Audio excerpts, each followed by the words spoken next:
Welcome, everybody, to God's Views on Political News. We're here again this week to bring you new issues to talk about. And as always, there are a lot of issues. I'm here with my co-host, Bill Cloud. And I think, Bill, today I'd like to start with talking to you about St. Louis. It's been absolutely insane what we're seeing. And just to give kind of a background, a gentleman by the name of Anthony Lamar Smith was in a high-speed pursuit with the police officers who were coming after him. And it was a drug-related type of event. And he was killed by the police officer. The police officer was subsequently acquitted. And it just so happened that the person who died was an African-American, and the police officer was white. And that has set off about, I've lost count, maybe 4 or 5 nights now of rioting in St. Louis. There's been anywhere from breaking windows to being out in the middle of the street, laying in the middle of the street, obstructing traffic, on and on and on. Your thoughts about what's going on? Well, it's unfortunate that anyone, got killed. But perhaps if you weren't dealing heroin in the first place, you might not have found yourself in, or the police may not have been as interested in you if you were just, behaving yourself and doing what you're supposed to do. So, my first response is, the wages of sin is death. And that is a very literal statement. And when we get into things, whatever they may be, and we find ourselves on the wrong side of the law, and then the law comes after us to enforce the law, there's always the potential for something really bad to happen. That's not to say that the police should use all, practical means to obtain, an arrest without deadly force. But you know what? If I was out there or if my son was out there as a cop and if it's him or the other guy and the other guy's being threatening, I don't blame the cop. I do what I had to do. So then, as far as the rioting in itself, this isn't protesting. Let's make sure that everybody understands that. This isn't protesting. There's a difference between protesting and breaking stuff. Breaking stuff is rebellion. It's rioting. It's you're attacking your own neighborhood. You're burning and pillaging and breaking the property of people who had nothing to do with the outcome in this particular case. So these are people who are, I believe anyway, just simply look for an excuse to go on the rampage. These are people who look for every opportunity to create chaos, and in the hopes that one day they're going to tip the scales in their direction. So politically, I would hope that people, and I think it was the governor of Missouri basically say that the only safe space for people who are rioting is a jail cell. And I hope that the municipal government there in St. Louis and state government will not allow this to continue. I mean, there comes a point that politics aside, you need to do what's right. You have to defend those innocent people whose shops and properties being destroyed, and you need to shut this down. So that's my initial thoughts. Yeah, what concerns me is that it seems like today that we've gotten to this place of, if I disagree with something, then I'm justified in taking whatever action I feel I want to take. And it's based on emotion, not on the law, but pure emotion. And people have said, people who come into my my shows and have different questions, they'll say, yeah, but we're angry. This will be like somebody who's an African American to say, well, we're angry. And I'll say, okay, there's nothing wrong with anger, but it's how you release that anger that is a problem. If you're doing it inappropriately, nobody has the right to do that. And I think that in our society today, people aren't being taught that it's not okay to break the law just because you feel that you are justified in doing so. And we're seeing that more and more. And, I have to sit there and think, what are these people? What's the end goal for these people who are out there in St. Louis in rioting? Now, I know they're upset A lot of people have said, well, the police are always killing black people. It's always they're getting acquitted. Of course, those generalizations are incorrect. And I always tell people, go and look at the statistics. Stop listening to the left-wing media that tells you these things, because they have an agenda they want to push, and you're falling for their what they're trying to do. So, I look at that and go, what's the end goal? You have a guy that was acquitted. In this case, it was a judge. This police officer acquitted by the judge. Now, do you suggest we bring this guy back out and hang him in the public square? I mean, is that what you're looking for? It's pure lawlessness, Bill. And as we get further and further into the end times, it seems like we're seeing more and more lawlessness being justified.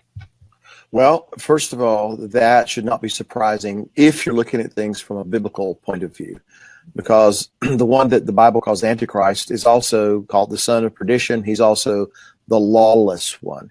So lawlessness is going to abound. That's something that Scripture says. Now, that doesn't mean that we shouldn't address it. That doesn't mean that we shouldn't challenge it and try to stop it. It just means it's going to continue to trend this way as we move more and more toward the end of the age. I want to go back to something else you said in regard to this. There are people who say we're angry, and they interpret that as to mean we can go and do whatever we want to do because it's justified because we're angry. Here's the problem with that. They're going to make somebody else mad, who's then going to say, well, I'm angry, therefore I have the right to do whatever I want to do in response to you. So you start making choices like that, you will end up compelling other people to make choices. And before you know it, someone's going to end up dead.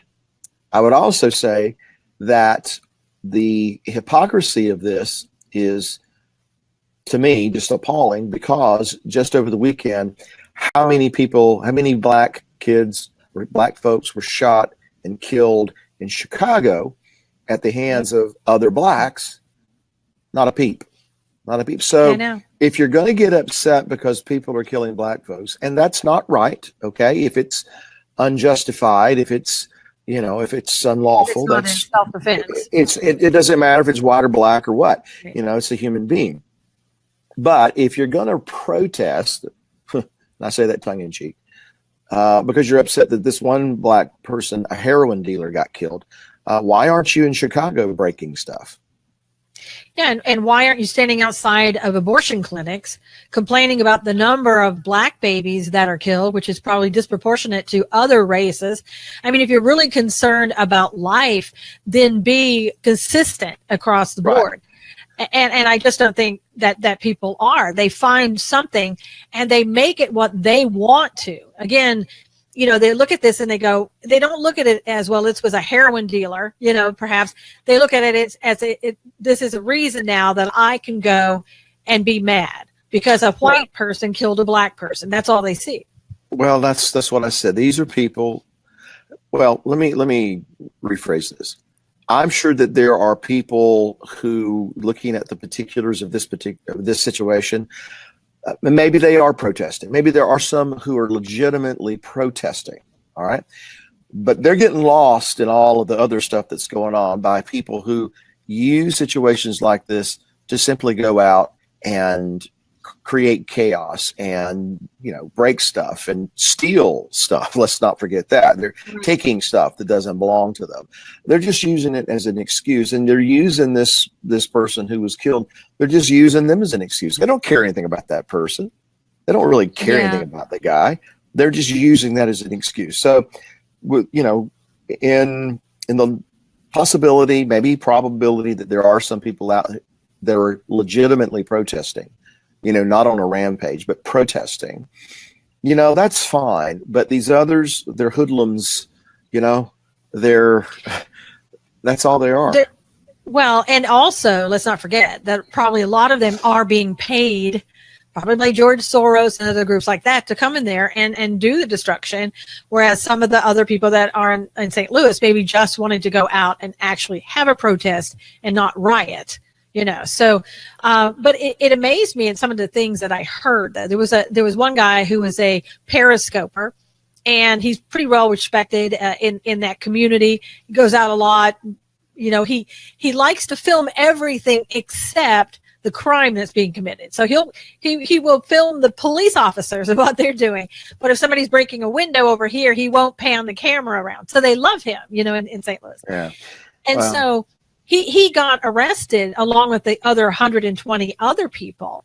But what amazed me with what he was saying was the first words out of his mouth were, he saw the riot police and he said, riot police cause riots. I know. Pardon You're me. not. That's what he said. And he was just incensed, number two, that they would spray tear gas every now and then, of course, because they told the crowd over and over and over again, you need to disperse or you will be arrested. Get back, leave the area. And of course, they're like, I'm not going to leave the area. I don't have to leave the area. And so they got sprayed with tear gas. And this guy and others were so upset because the police officers didn't tell them that they were about to spray them with tear gas. Well, I don't. It's illogical. It's spoiled, rotten brat. What's the word? Maybe I'm coining a word now. It's spoiled, rotten brattishness. I don't know. That's what it is. How dare you make me pay for the consequence of my irresponsibility and my rebellion here? How dare you, Mom, Dad, sit me in the corner because I was being bad? How dare you, discipline me because I did something that was outside the boundaries? That's the mindset. And, kind of going back to your George Soros comment, I don't know if any of these people are being paid. I wouldn't be surprised to find that is true. But, I think, was it Rahm Emanuel who said something like, never let a crisis go to waste, or something like that? Always exploit a crisis for political gain. So there are people who would do those kinds of things. And this person you described with the YouTube or whatever, Periscope, excuse me. Yeah. That's they're just out to further their agenda, their political agenda. So of course they're going to put the rioters in the best of light, and of course they're going to put the police in the worst of light. I've had a lot of family through the years that were in law enforcement, going back, 50 years at least. And I had a cousin I saw just recently who told me she just finally got out of it. She said, because it's just getting ridiculous, because you have to put yourself and others who aren't in law enforcement at risk, because so many cops are afraid that if they do their job, they're going to get sued. They're going to go to prison, because that is the political climate these days. And who is it that predominantly, anyway, politically speaking, is tending to favor these rioters and these hoodlums? It certainly doesn't seem to be conservatives. It seems to be those with more of a liberal mindset. So that's the situation, and I'm sure these police officers in St. Louis probably have that in the back of their mind. Well, and I don't think I've ever mentioned it on this show, but I went through the police academy years ago, and people always say was now. Was that you in that movie? That was me. I'm sorry. Couldn't resist. Continue being serious. But people say, they're just not trained well. Cops just want to go out and kill people. Having gone through the training myself, personally gone through the training, we had to have situations where, you have to decide, should I shoot, not shoot? What do I do? On and on and on. People think, in hindsight, we could sit here and armchair quarterbacking and say, oh, well, he shouldn't have done that. Or why didn't they use a taser? And I try to tell people, when your life is on the line, when somebody's trying to kill you, you're not going to stop and think, okay, let's see. Now, do I go for my taser, or do I go for my gun? What do I do?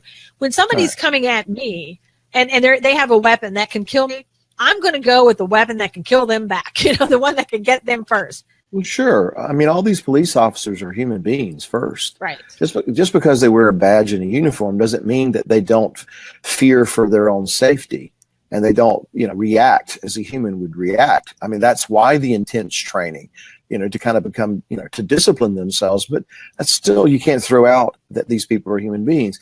I was amused and at the same time disgusted with this Salon article about that cops just need to live with the fact that of the risk that comes with using restraint.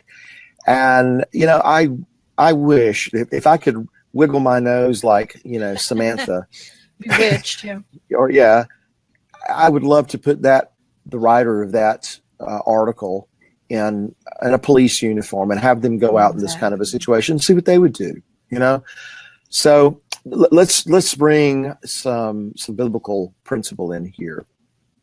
There's a lot of things in the Bible, and I won't get into all the particulars, but there's a lot of things in the Bible that people think at times that God was cruel or that was harsh. Why did he tell them to wipe these people out? And the bottom line is this, and we're seeing it right before our eyes. If law enforcement is not allowed to do their job by the politicians and put this kind of rebellion down, it will be a cancerous cell that will spread from city to city to city to city, and that will be the norm. Rebellion, anarchy, chaos, that will be the norm because police officers will be intimidated by the courts, by the politicians, by the societal trends into not doing what they're really trained to do. And so that's why at times God told his people, put a stop to this.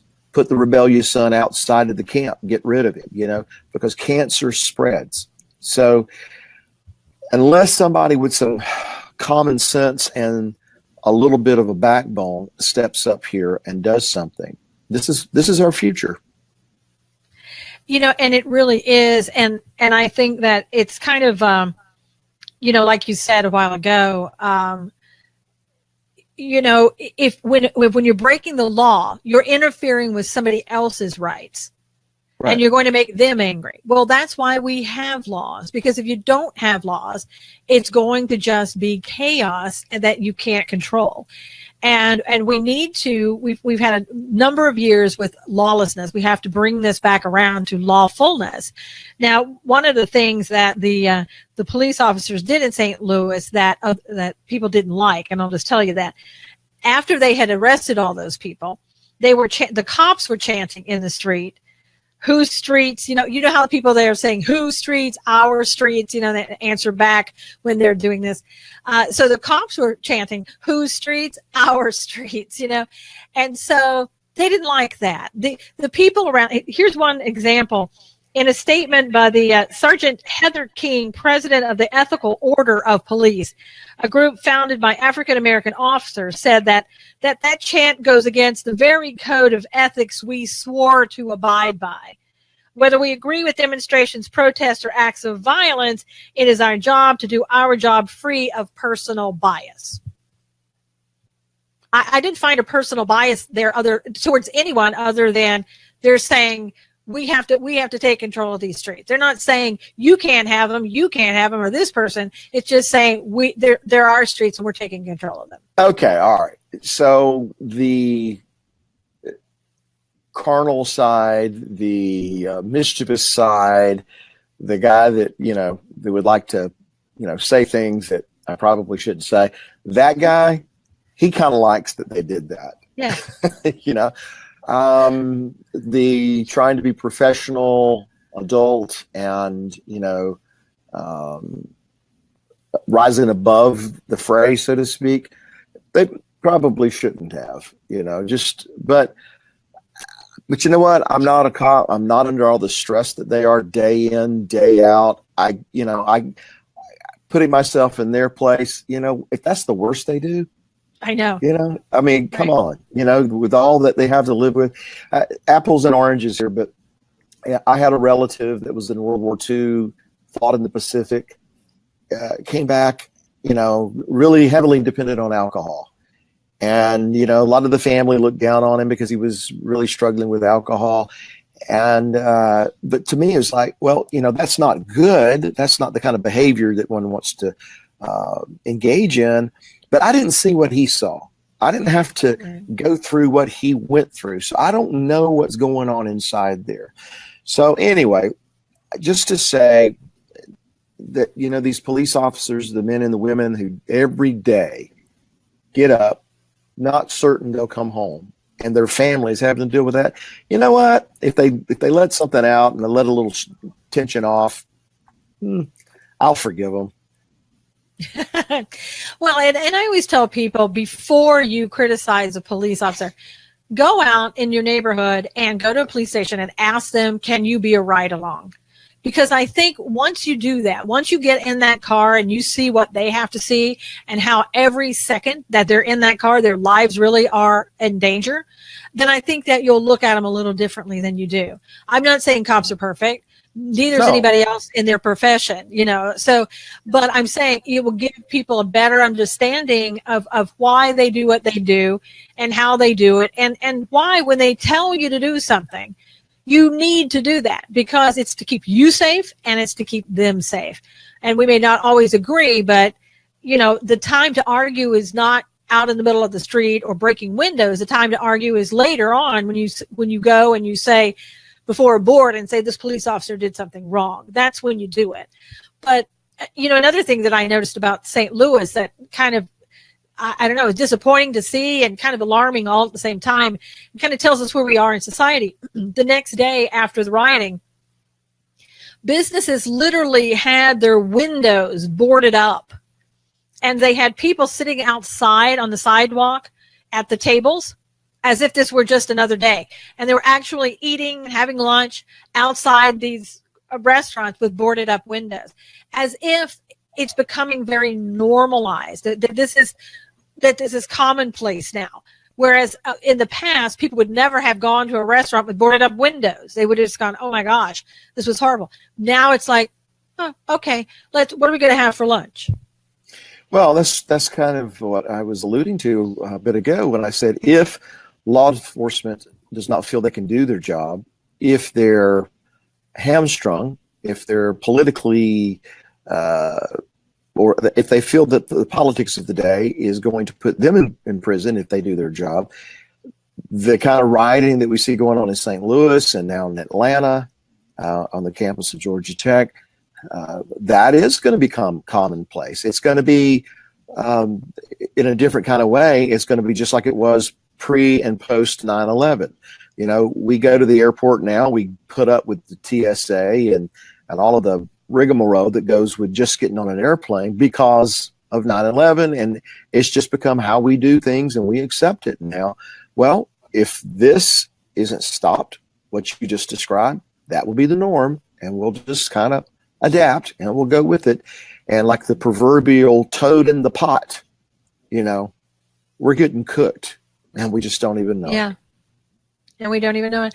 And, talking about Georgia Tech, what you were speaking about a minute ago, this person, from what I understand, the facts are this was an LGBT leader on campus, a young man who basically, for whatever reason, and some people say there's a suicide note that says he wanted to commit suicide, but he came at police with a knife. He was told by police, according to the what I've read, put the knife down, and he refused to do that. And kept coming, so they shot him.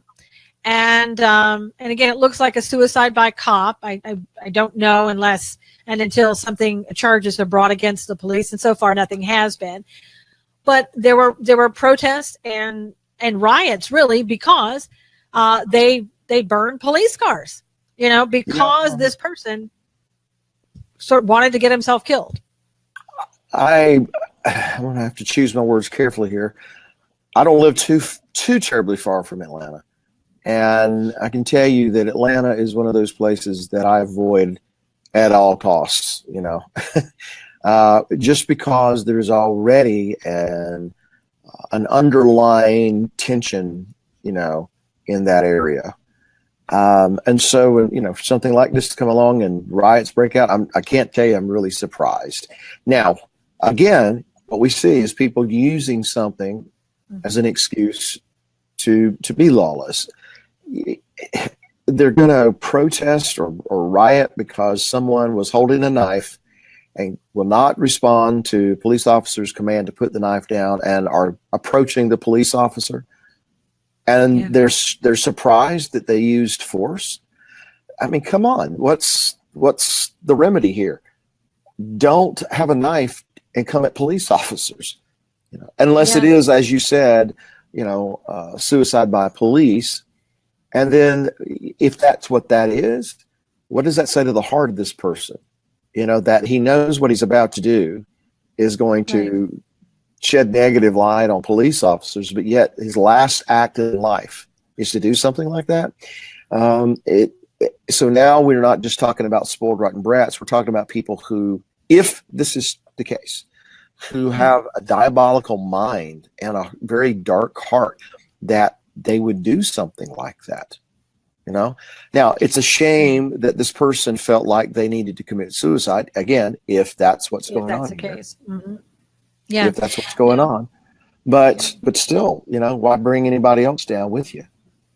And one thing I think that, you say that you avoid Atlanta. I avoid it for entirely different reason. I've never known of a city that named every street Peachtree. Okay, so I try never to go. It gets a little confusing sometimes. So confusing. Every street Peachtree. Are you kidding me? But what I was going to say, I think, in everything that we see like this and all of these, St. Louis and Georgia, all very negative, just a horrible situation, regardless of which side you're on and what you believe or don't believe on the situation. Very horrible. However, there was a bright side that came out of all of this. And usually there is a sort of a silver lining that comes out of it. There was a rally, and I believe it was in Washington, D.C. It was called MOAR. It was called the Mother of All Rallies. And this was put on by a conservative group. And it was just a day to have a rally and saying, let's all come together. Let's just show the world that we're coming together. So, for me, I thought, oh my gosh, this is probably not going to end well, because some of these rallies don't. You get other people that come in, and this was a broadcasted rally. Everybody knew it was coming and people were invited, and it was very public. And so typically you get some negative groups coming in. I expected Antifa, at the least to show up. As it turns out, this group of people, probably like a handful, maybe 8 people or less, Black Lives Matter, showed up with the Black Lives Matter t-shirts. And so they came prepared to just, yell and scream at the crowd. And I say this because they said this later. And they were going to, hold their fists up in the air, and they were going to be defiant, and they were just going to try to, stop this rally and make people understand how angry they were. So instead of telling them go away, instead of the more people, I'll just call them more people, telling them to go away, they said, you know what? Why don't you, this is a free speech rally. The world, this is America. We should be able to say what we want to say, as long as we're being civil and respectful to people. Get up there on the stage and say what you have to say. Well, that shocked them. It's like, you're going to let me up on your stage during your rally to say what I want to say about Black Lives Matter? And he said, yeah. He said, but I'll tell you something. There may be people here in the crowd that don't agree with you, and they'll let you know that. Guy's like, okay, whatever. He got up there. He said some things. Some people cheered him because he was making some sense on certain things. He said some other things that were very generalized, very negative, people didn't agree with, and they booed him, and he knew it. But by the end of the entire speech, he was feeling pretty good because he had been allowed to say what he wanted to say. He didn't have to be, hate-filled. The crowd wasn't hate-filled back at him. And other people came up afterwards and shook his hand and said, thank you for what you did. You've enlightened me on some of the issues I didn't know. I appreciate your coming here and talking to us about that. And even one guy said, I would like for you to take a picture with my son. And he actually, and this was, the Black Lives Matter people were mostly black people in the group, a couple of white people, it looked like, in the group. But this guy was a white guy, and he handed him his son, and he held his son, and they took pictures. And the Black Lives Matter guy said, this has been an absolutely amazing experience that I had. I didn't expect to see what I had today, and it's kind of opened my mind on things. Well, how great is that, Bill? That's wonderful. That's a great story. I like hearing things like that. I'm not saying this person or these people that were in charge were trying to be scriptural in their approach to that this situation, but that is a kind of along the lines of a scriptural approach, in that, come, let us reason together. It's taken out of Isaiah. That is not to say that biblically we just invite anything and everything into our midst, that's contradictory to Scripture. But there is the concept of, we need to learn to love our neighbor as ourselves, because we can't say we love God, who we have not seen, if we hate our brother who we have seen. So if everybody's following me on this, that is I believe anyway, to some degree, a scriptural principle being put in place. And perhaps it's going to reap rewards later on. You never know. Yeah. I thought that was really good, because it wasn't like they were sitting there in the crowd accepting everything that he said. Mm-hmm. Because, as I said, some of the things that he was saying were very generalized, very negative about people. And they let him know, no, we don't accept this. But they let him talk mm-hmm. and get out what he wanted to say. And they treated him with respect, even though they disagreed with some things, and vice versa. So that's a way of us getting back to lawfulness, getting back to godly behavior that we show other people, even when we disagree. We don't have to treat them with disrespect. We don't have to name, call, and do those things. And I think that's, the biblical end of it, that a lot of times we have forgotten in society today. Again, a lot of people go based upon emotion, and they think that, well, I'm at liberty to do this because I don't feel good about what you're saying or what you're doing. So I was glad to see that positive outcome. Well, as I said, it's a good story. We need more of those kinds of stories. Yeah, don't we? Do. Yeah. And we had another story yesterday that I think the Democrats probably feel and wish they could take back and change. This was a press conference that was held in San Francisco by Democrat Majority Leader of the House of Representatives, Nancy Pelosi. And she was having this meeting. She wanted to talk about DACA. And all of a sudden, all of these people kind of come in and crowd. I don't know if you saw this, but they crowd around the podium.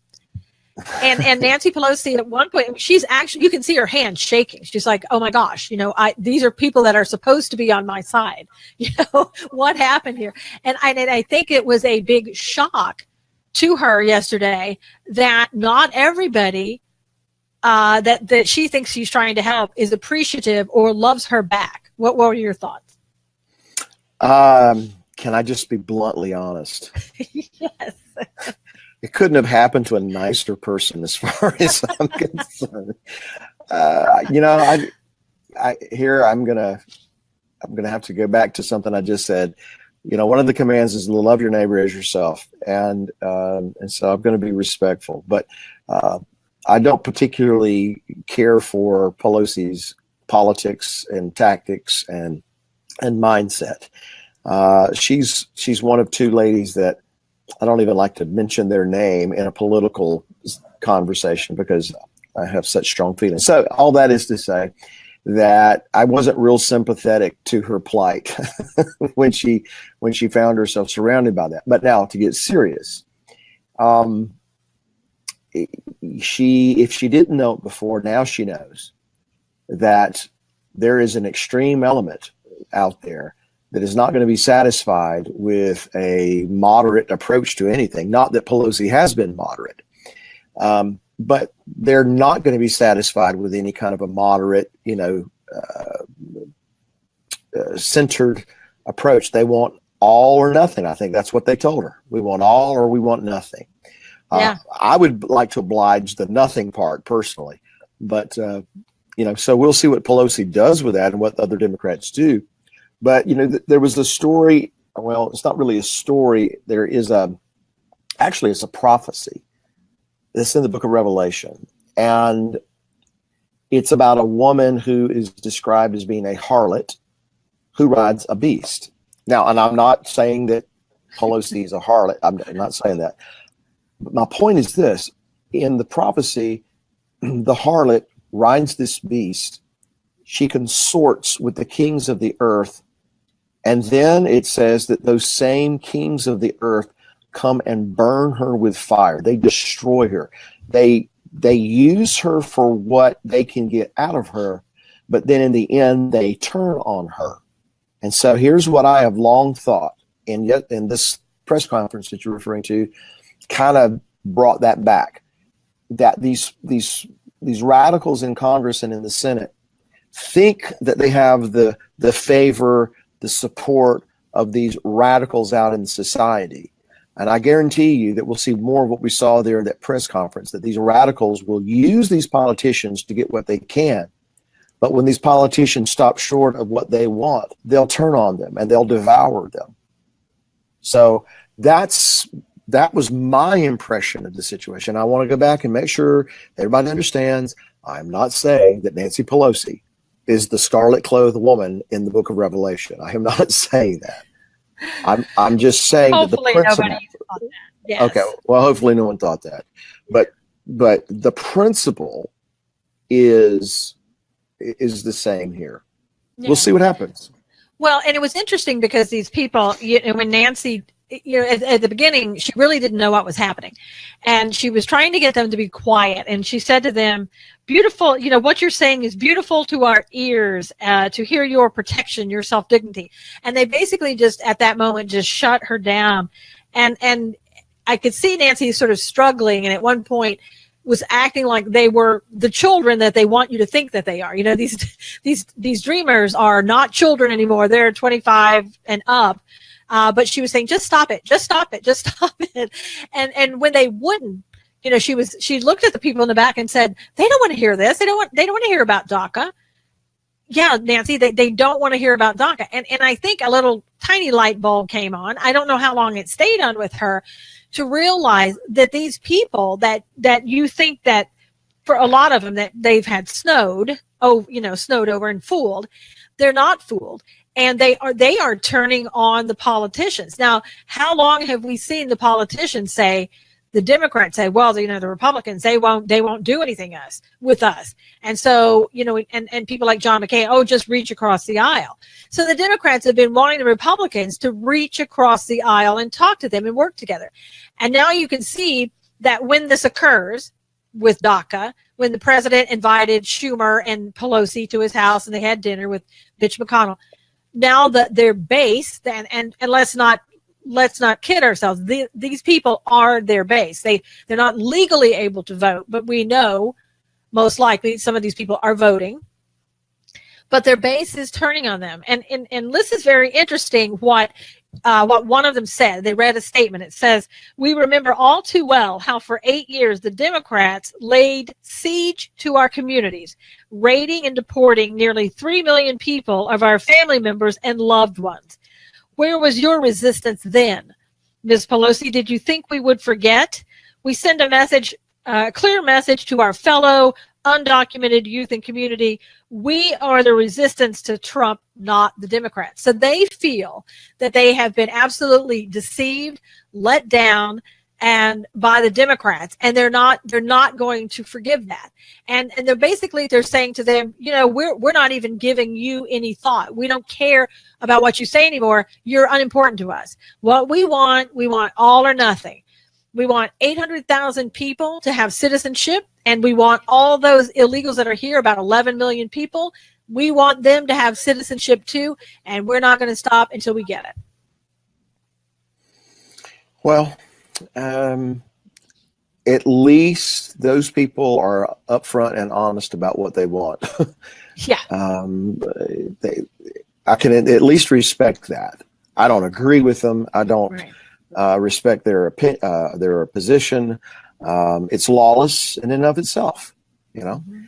not to mention unfair to all those who have done the right thing the right way.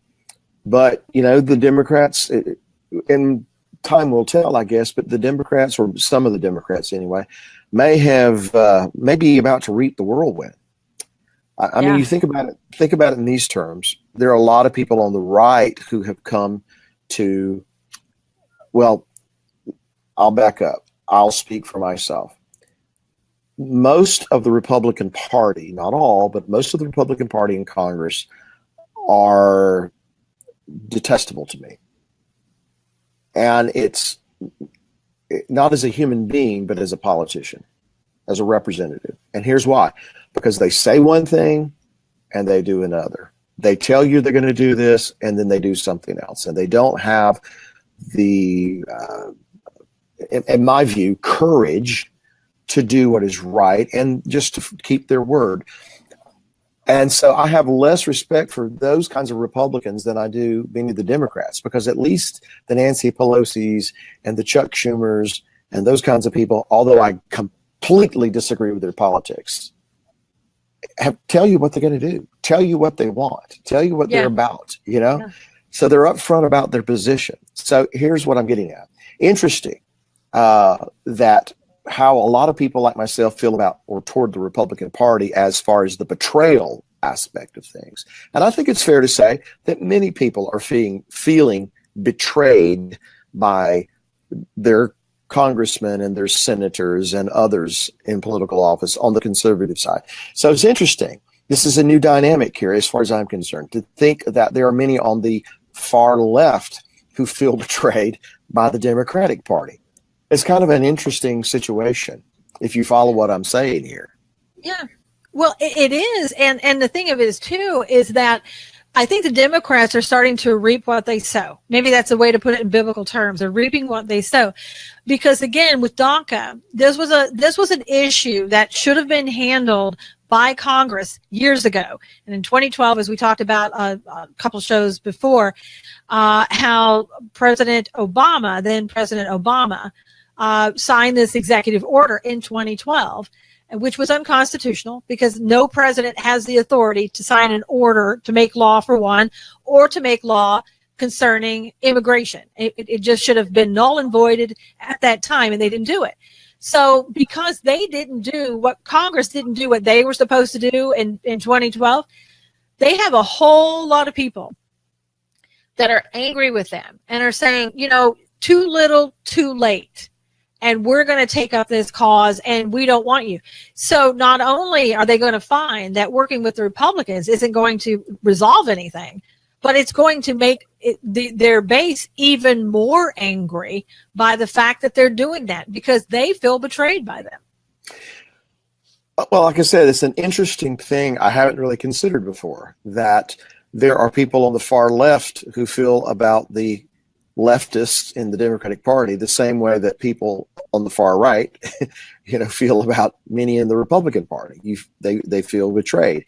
Yeah. Interesting. And it'll just be even more interesting to see if these kinds of things progress and if Nancy Pelosi and Chuck Schumer find themselves bewildered, and whatever the song said. Yeah. Well, and like I said, I think Nancy, a little light bulb came on. I don't know how long it stayed on. And I think probably we'll see Nancy going back, trying to do the same thing all over again. Jeffrey said, agreed. I am so tired of voting for the lesser of two evils. I wish politicians would stand up and men and women of ethics and let their yes be yes and their no be no. Yes. Of ethics. Well, I agree with that. Absolutely. Let your yes be yes and your no be no. Say what you mean, mean what you say. Exactly. And we have and I hate to say this, and I don't want to generalize, but it appears that we have very few politicians that would meet that criteria these days. And we do need to get more people in, if we can find them, that won't go to Washington, D.C. and be changed and do have ethics and believe in those ethics and won't be bought off, and that's a very difficult thing to find. So that's my slant of things anyway. Agreed. That's why I don't put my trust in politicians or politics or political parties. Now, I want to talk a little bit, we're seeing things, we always talk about DACA in terms of children. And again, as we said, they're not children anymore. But I see, and Bill, we've talked about this before, and I know you see this as well. I see a lot happening with our children in this society, and we certainly need to keep an eye on things. And it appears that those type of things are getting worse. And let me give you an example. There's a new CNN documentary that has come out. And now why CNN took it upon themselves to make this documentary, I think we can say we know why. But anyway, this documentary seeks to teach high schoolers about, let me just say, various sex acts and transitioning to a new gender. And this is it's about Sex 101, and it's something like, it's called Sex with Lisa Ling. She works for CNN, and in the beginning of the documentary, she's sitting in a classroom with high schoolers, listening to a lesson where a teacher quizzes students on the proper term for a woman receiving a certain sex act, among other graphic questions.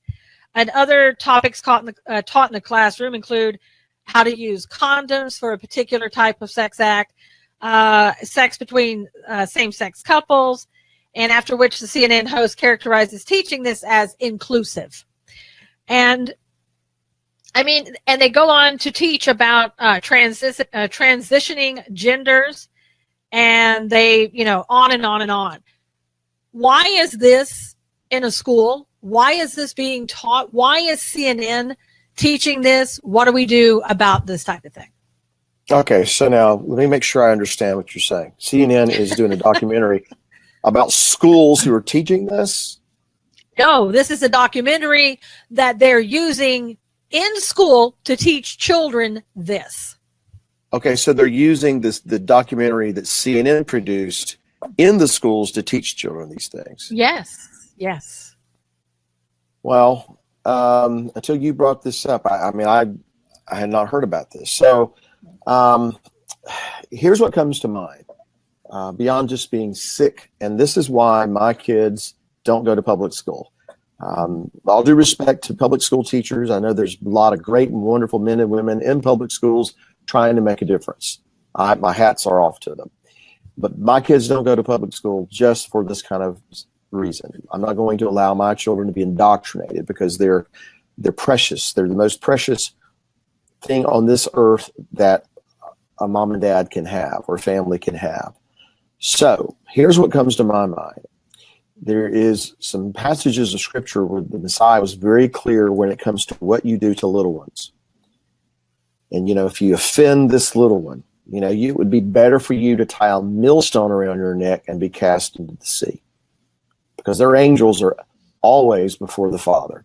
And so this is no different as far as I'm concerned. They are indoctrinating, they're offending, they're twisting the minds of these little ones and these younger ones. I don't know how old these kids were in high school. But they're warping their minds. So it would be better if CNN is responsible for this, whoever at CNN is responsible for this, according to what the Messiah says, and as I understand the concept, it would have been better if they just tie a millstone around their neck and be cast into the sea, because there will be consequence of this. Why there isn't, and maybe there is, and I haven't heard about it, outrage from parents over this. Yeah. I just can't comprehend.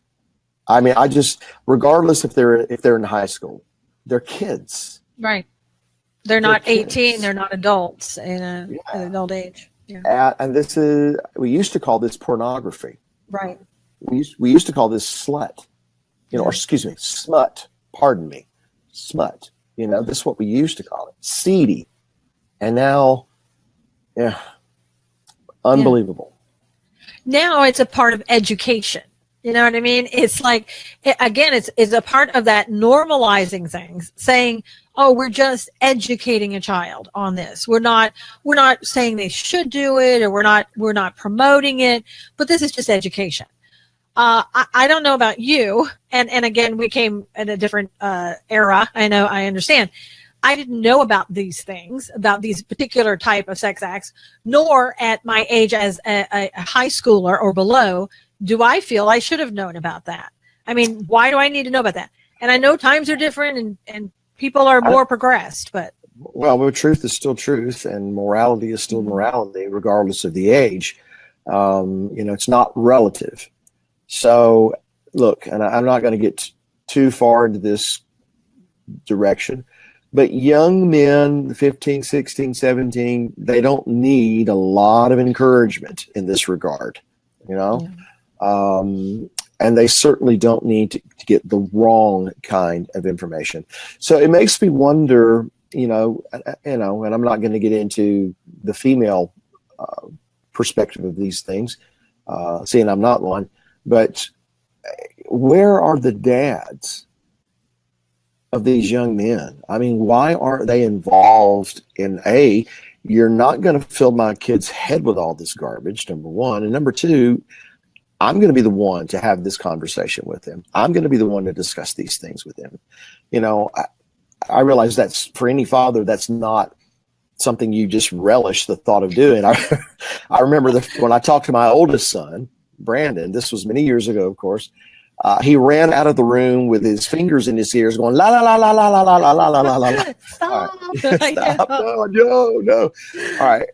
But that helped me. That really warmed my heart for him to be embarrassed by it, because it should be.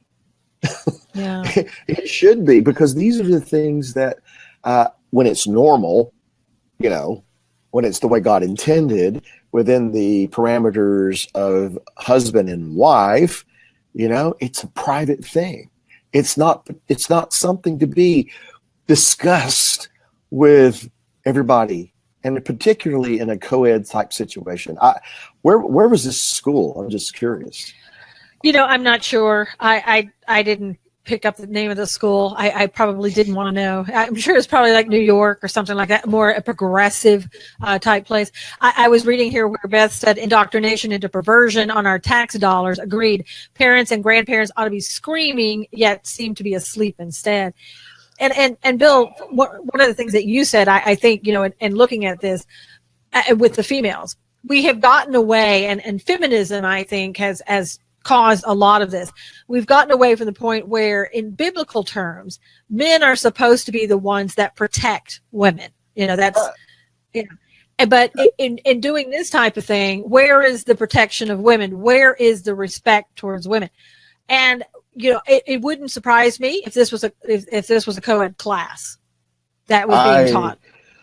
I probably shouldn't say this publicly, but I will anyhow.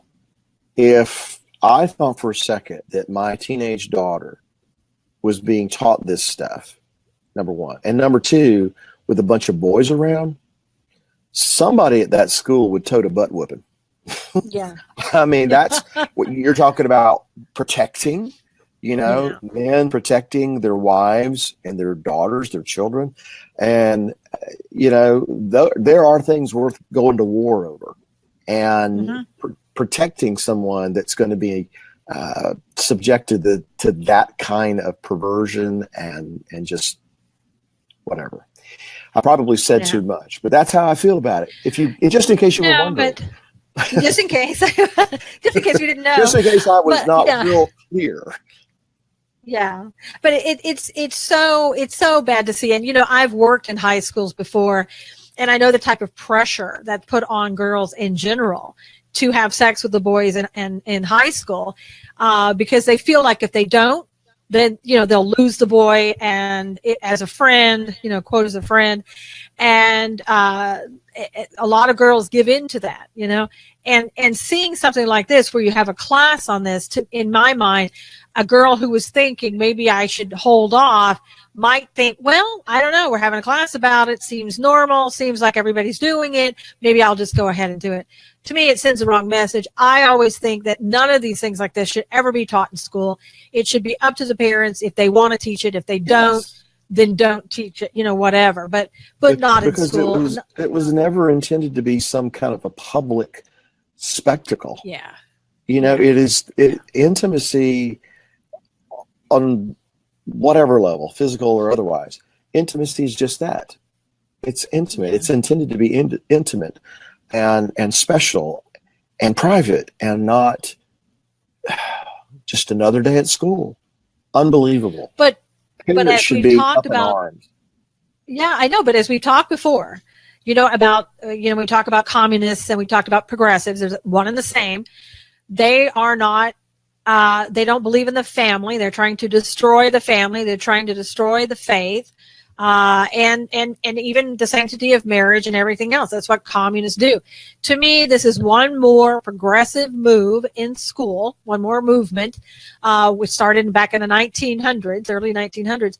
This is one more movement to get your child into believing that having a Christian relationship with God is not normal. Having relying on biblical principle is not normal. That this over here, the communist way of just free sex, everybody has sex, whatever age, whatever feels good, do it. That's normal. The other one is not. I think that's the message it's sending. Well, I know we're short on time here, but when there were money changers in God's house, in the Heavenly Father's house, the Messiah chased them out with a whip. And I've, through the years, kind of said tongue in cheek, the reason he used a whip at that time was because they had not yet invented rebar. That's how passionate he was. And so here's how I feel. For someone to come into my house, so to speak, and indoctrinate my children, I will do whatever I'm going to do to protect them. And that includes rebar if I have to. Yeah. So that's how strongly we should feel about this. But like you said, the whole society has been dumbed down, desensitized to these kinds of things, and so now we can just call smut education. Unbelievable. Well, and I'm sure probably a lot of parents didn't even know that they were going to have this film. And if they knew they were going to have it, they probably didn't know exactly what was in it. I mean, a lot of times they don't know. And I always tell parents, you need to go to school. You need to sit in the classroom and see what's going on. But a lot of schools, they don't want the parents there. And they don't. Yeah. So they can get away with stuff like this. Exactly. And if I were a parent and told I couldn't come to the classroom, I'd be like, okay, well, we're out of here. And I know it's hard for parents to try to homeschool. People are sometimes they need two incomes. It's hard. It's very difficult. But I think it would be very rewarding and a way to protect your children and allow them to be able to keep their Christian principles. Because if this stuff keeps up and there's no showing that it's not going to, we're going to lose that. What in this earth is more precious than your children? What is there that can be attained that's worth more than your sons and daughters? I don't think there's anything. And like you said, it's difficult. Some people just can't. They don't have no choice. They have to put it in public school. I get that. But parents need to know what their kids are being taught. And so for some of these educators to want to keep the parents in the dark about these things, well, anything that's been done in dark is not good. It doesn't have a good objective. So light needs to be shown on these kinds of situations. And I hope the parents of these kids find out, and I hope they do something about it. Well, and it's like you said, that you described children as like the most precious thing that we have, and that's what they want. They want your most precious thing. That's right. And that's what they're coming after. And when I say they, I'm talking about those people who are not believers, who are globalists, communists, whatever name, progressives that you want to put on them. They have been coming after your children since, like I said, the early 1900s and probably before. So we have to, keep that in mind and do what we can as parents and encourage parents if they can homeschool to do that, or to go to your school and say, I don't want this taught to my child. So, but we are so out of time again. I thank everybody today for coming. And please, if you will, share this with everybody. Share this in all the groups that you're in. Let them know about this show if you like it. And just get the word out there about us. And until next time, God bless you. Take care. And we'll see you again next week. Take care.